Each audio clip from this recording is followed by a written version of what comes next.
Good morning, everyone. Welcome to this another session of Read Books with Me. जैसा आपको मालूम है, हम लोग आजकल जो किताब पढ़ रहे हैं that is power of your subconscious mind by doctor Joseph Murphy. Second chapter के शुरुआत को हम कर चुके हैं ऑलरेडी, और इसके 2 पैराग्राफ हमने लास्ट थर्सडे को डिस्कस किए थे। तो आज मैं नेक्स्ट पैराग्राफ से स्टार्ट करता हूँ। इससे पहले छोटा सा रिकैप कि हमने क्या सीखा था कि हमारे माइंड माइंड एक है, उसके हिस्से दो हैं, कॉन्शियस एंड सबकॉन्शियस माइंड। एक लाइन याद रखना आपको, जो रीजनिंग माइंड है, जो रीजन करता है ये सही है या गलत है, वो कॉन्शियस माइंड करता है। सबकॉन्शियस माइंड रीजनिंग नहीं करता, उसके अंदर जो कमांड आपने दी, चाहे वो सही है चाहे वो गलत है, उसने उसको एग्जीक्यूट करना ही करना है। तो इसके ऊपर साइंटिस्ट ने काफी सारे एक्सपेरिमेंट्स किए। तो आज हम पढ़ते हैं एक्सपेरिमेंट्स बाय साइकोलॉजिस्ट। ध्यान से सुनेगा, बहुत इंटरेस्टिंग है ये। Innumerable experiment by psychologist and others on persons in the hypnotic state. Hypnosis कर देते हैं ना एक्सपर्ट्स, तो उनको हिप्नोटिक स्टेट में जाने के बाद उनके ऊपर एक्सपेरिमेंट्स किए गए। Have shown that the subconscious mind is incapable of, वो इनकैपेबल है हमें। सबकॉन्शियस माइंड किस चीज के लिए इनकैपेबल हो सकता है? वो तो सब कुछ कर सकता है, यस सर, नो। बट वो इनकैपेबल एक चीज के लिए है, incapable of making selections and comparisons. वो सिलेक्ट नहीं कर सकता क्या सही क्या गलत है, ये ठीक है ये नहीं है, which are necessary for a reasoning process. They have shown repeatedly that your subconscious mind will accept any suggestions. Any word को ध्यान रखिएगा, कोई भी सजेशन आपने उसको दिया, हाउ एवर फॉल्स, चाहे वो झूठा क्यों ना हो।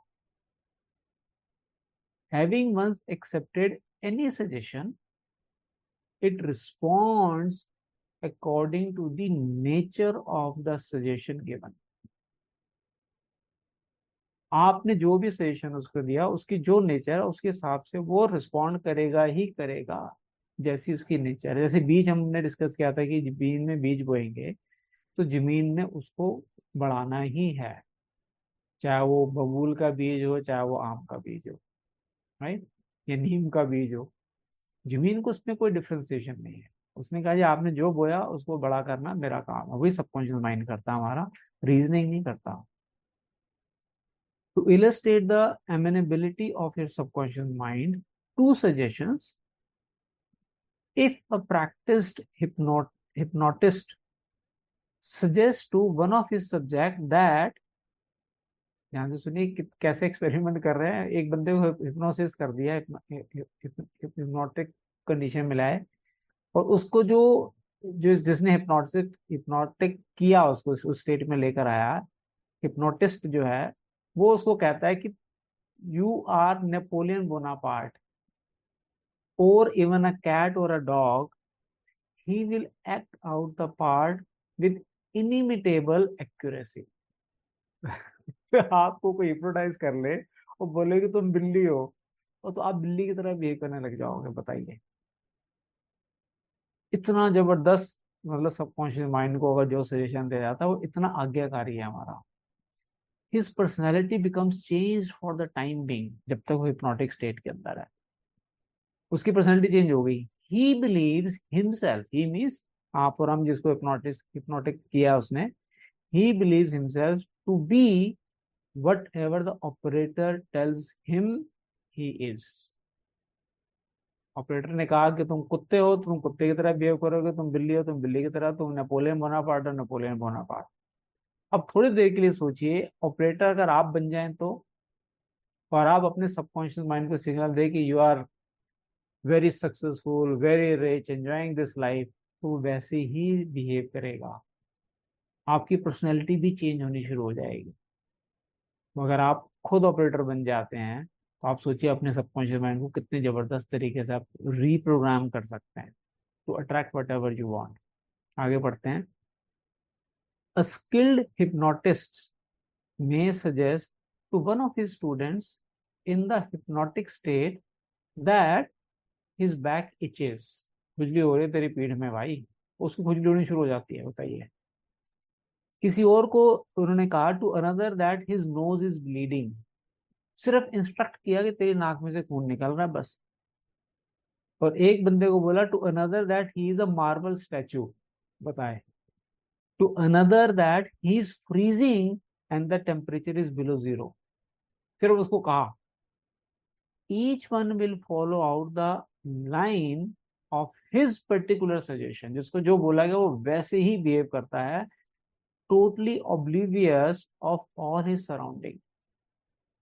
अब नॉर्मल रूम के टेम्परेचर में आपको अगर हिप्नोटाइज कर लिया जाए और बोला जाए कि आप फ्रीज कर रहे हैं, बिल्कुल 0 डिग्री से माइनस में टेम्परेचर चल रहा है, आप फ्रीज होना शुरू हो जाएंगे।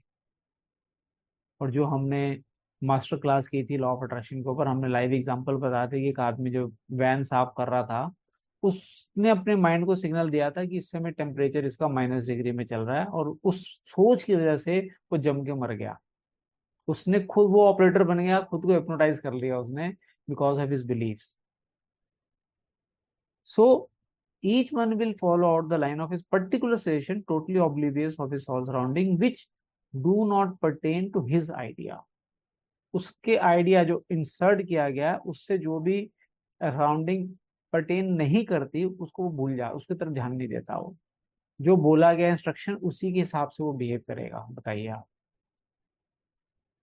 These simple illustrations portray clearly the difference between your conscious reasoning mind and your subconscious mind, which is impersonal, non-selective, and accepts as true whatever your conscious mind believes to be true. Conscious mind reasoning mind है, वो कहता है ये possible नहीं है, ये possible है। जैसे एग्जांपल, आप आज आप गोल सेट करते हो, मैं 5 लाख रुपए महीना लीगल सोर्सेज से कमा रहा हूँ। अब आपका कॉन्शियस माइंड ही अगर उसको विश्वास नहीं करेगा ये तो पॉसिबल नहीं है, ऐसी कहने की बात है, थोड़ी होता है, तो क्या सबकॉन्शियस माइंड उस हिसाब से बिहेव करेगा? नहीं। रीजनिंग सबकॉन्शियस माइंड के लेवल पे हो जाएगी, जैसे ही सबकॉन्शियस लेवल पे चला गया उसकी रीजनिंग खत्म है। इसीलिए कहते हैं कि आप बड़ा सोचें। आगे देखिए क्या कहता है, जो आप बिलीव करेंगे कि सच है वैसे ही आपका सबकॉन्शियस माइंड बिहेव करने लग जाएगा। Hence the importance of selecting thoughts. कौन सी थॉट सेलेक्ट करनी चाहिए हमें? थॉट्स, आइडियाज एंड प्रीमाइसेस, मतलब statements which bless, heal, inspire and fill your soul with joy. तो वही थॉट सेलेक्ट करो, वही आइडिया सेलेक्ट करो, वही स्टेटमेंट बोलो जो आपकी लाइफ में joy, happiness, health, peace, growth, success, prosperity, abundance, best of the health, ये सब स्टेटमेंट्स बोलनी है आप। उसी चीज को, आइडियाज को आपने अपने माइंड का जगह देनी है। नेक्स्ट पैराग्राफ में वो कह रहे हैं, the term objective and subjective mind clarified. Your conscious mind is sometimes referred to as your objective mind because it deals with outward objects. बाहर के जो भी ऑब्जेक्ट्स हैं उससे वो कॉन्शियस माइंड ने डील करना है। The objective mind takes cognizance of the objective world. उसी को देखेगा वो कि क्या मौसम चल रहा है, कैसा चल रहा है, जो बाहर है उसी को ध्यान देता है। ध्यान से देखिए, its media of observation are your 5 physical senses. जो 5 सेंसेस भगवान ने हमें दिए हैं उससे जो भी इंफॉर्मेशन जा रही है वो पहले कॉन्शियस माइंड पे जा रही है, वो कॉन्शियस माइंड उसके बेसिस पे डिसीजन लेगा। Right. You gain knowledge through your 5 senses, हम सबको मालूम है। योर ऑब्जेक्टिव माइंड यानी कि conscious mind learns through observation, experience and education. The greatest function of the objective mind is that of reasoning. वो reasoning करने के लिए सारा चीजों को ऑब्जर्व करता है कॉन्शियस माइंड हमारा। एक एग्जांपल दिया कि अगर एक आप टूरिस्ट बन के जा रहे हैं लॉस एंजलिस में, और वहां पे आपने बड़े सुंदर पार्क, गार्डन्स, बिल्डिंग्स देखी, तो आप क्या कहते हो कि ये बहुत ब्यूटीफुल सिटी है।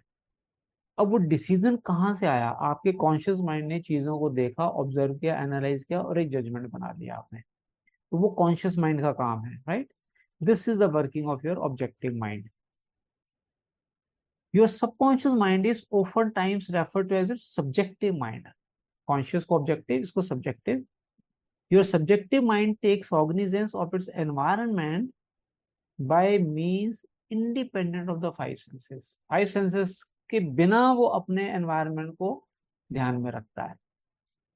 योर सब्जेक्टिव माइंड परसीव्स, कैसे करता है वो परसीव? By intuition. उसको इंट्यूशन क्या आ रही है अंदर से, उसको परसीव करके वो डिसीजन लेता है। It is the seat of your emotion and the storehouse of memory.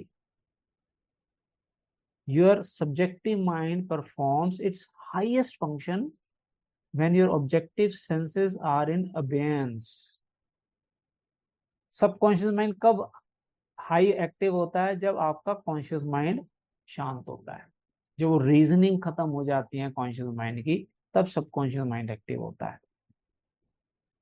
In a word, it is that intelligence which makes itself manifest when the objective mind is suspended or in a sleepy drowsy state.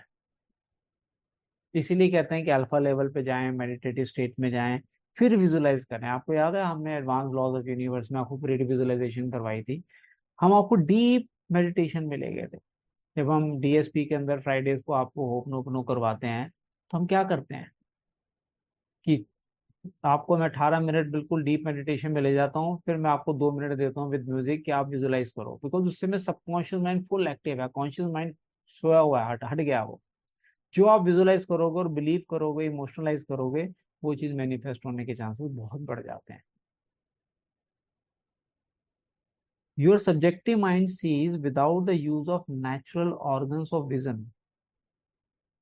Your subjective mind can leave your body. देखिए भाई साहब क्या कह रहा है, body को छोड़ के travel to distant lands and bring back information, often times of the most exact and truthful character.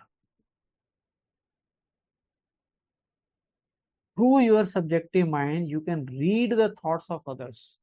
बताओ आप, read the contents of sealed envelopes and closed safes. इतनी पावर आपके सबकॉन्शियस माइंड के अंदर है। जब हम रिलेशनशिप मास्टरी पे कोर्स करेंगे तो उसमें मैं यही चीज सिखाता हूँ कि आप दूर बैठ के भी अगर किसी पर्सन के लिए नेगेटिव सोच रहे हैं ना, सोच रहे हैं, आपके सबकॉन्शियस से इंफॉर्मेशन उसके सबकॉन्शियस पे जाती है और उसके सबकॉन्शियस से उसके कॉन्शियस माइंड में जाती है, और वो उसका बिहेवियर, उसका आपके तरफ जो डीलिंग्स हैं वो चेंज होनी शुरू हो जाती है।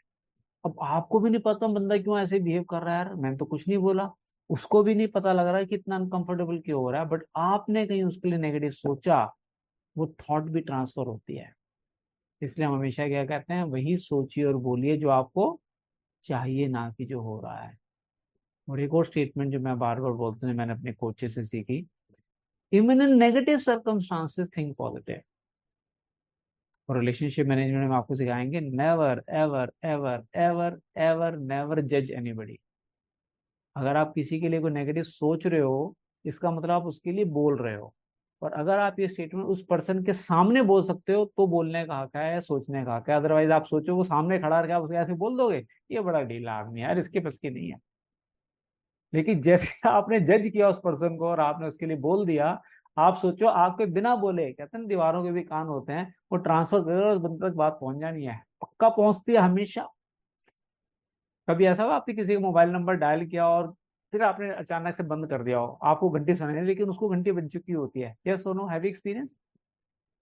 वैसे ही हमारी सोच ट्रेवल करती है इतनी फास्ट। कंप्लीट करते हैं इस पैराग्राफ को। Your subjective mind has the ability, subjective समझ में आ गया आपको? सब्जेक्टिव माइंड कौन सा? Subconscious mind has the ability to apprehend the thoughts of others. आप दूसरों की थॉट्स भी आप तक पहुंचती हैं without the use of ordinary objective means of communication. उसने कम्युनिकेशन का मीन्स यूज ही नहीं किया, ना आंखों से, ना मुंह से, ना बॉडी लैंग्वेज से, बट आप उसके मन की बात समझ गए। होता है ना, जब प्यार में होते हैं इंसान तो कैसे मन की बात समझ जाता है एक दूसरे से, उस सबकॉन्शियस लेवल पे बातचीत चल रही होती है। तो सबकॉन्शियस माइंड बहुत पावरफुल है, आप इस चीज को समझें और बहुत ढंग से इसको यूज करें। जितना ज्यादा हो अपने माइंड को हमेशा, कॉन्शियस माइंड के अंदर भी हमेशा पॉजिटिव सोचें, पॉजिटिव बोलें, कहते हैं ना सुन बुरा, ना देख बुरा, ना बोल बुरा। महात्मा गांधी जी के 3 मंदिर जो थे वो यही चीज बता रहे हैं। गलती से भी आपने बुरा बोल दिया, बुरा सोच लिया, बुरा देख लिया, वो ट्रांसफर होना ही होना यूनिवर्स के अंदर। So I believe you are enjoying and learning also. देखिए, aim of this session is to discuss the fine point. जो कई बार हम बुक पढ़ते हैं, कट कट कट कट पढ़ जाते हैं, गोल होता है 1 महीने में किताब पढ़नी है, भाई मेरे कोर्स कंप्लीट हो गया। एग्जाम थोड़ी होना है यार इसका। मजा तब है जब बुक को पढ़ें, समझें और अप्लाई करके अपनी लाइफ के अंदर और खुशियां ऐड करें। हमारा मिशन है 5 लाख फैमिलीज को टच करना है and add Joy and happiness in their life, कि हर पल, हर क्षण, हर दिन खुशियों से भरा हुआ हो। Best of the health, best of the relationship and best of the money also. So let us complete today's session. See you on Monday at 9:25 p.m. Bye bye everyone. Thank you for joining today's session. So we are going to start our DSP session. जो लोग first time आए हैं, अगर आप as a guest DSP join करना चाहते हैं, you are most welcome. Enjoy करें, आज का सेशन भी बहुत अच्छा होने वाला है। Bye bye everyone.